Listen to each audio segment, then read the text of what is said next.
Neçə saat İmam Hüseyin can verdi? Yazıblar. Neçə saat? Və bu can verdiyi müddətdən qorxudan biri yaxınlaşa bilmirdi. Belə şücaətli işi. Qorxudan biri yaxınlaşa bilmirdi. Cürət eləyə bilmirdilər. O namərdlər bir yol tapdılar. Necə bilək ki, İmam Hüseyin sağdır hələ, yoxsa can verir? Yoxsa dünyasını dəyişir?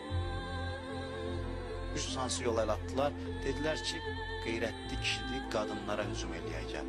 Ondan yoxlayaq. Əmr elədilər ki, qadınlara hücum. Qışqırdı ki, qadınlara hücum eləyin, deyir, o can verən məqamda nə ki qalan gücü var idi bədənində, topladı. Bir qədər özünü yerdən qaldırdı, dedi, namərdlər, qadınlarla işiniz olmasın. Əgər Allaha və qiyamətə inanmırsınızsa, heç olmasa kişi olun, mərdliyiniz olsun.